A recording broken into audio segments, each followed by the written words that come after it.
Satyabhama Institute of Science and Technology, Chennai. Satyabhama Institute of Science and Technology, Chennai.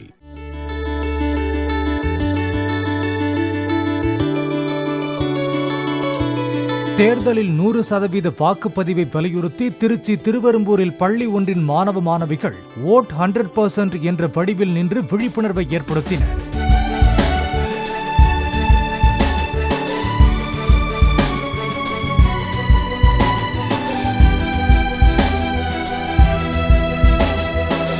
பின்னர் பதாகைகளை ஏந்தியபடி திருவெரும்பூர் கடைவீதி வழியாக ஊர்வலம் சென்றனர். Satyabhama Institute of Science and Technology, Chennai. Satyabhama Institute of Science and Technology, Chennai.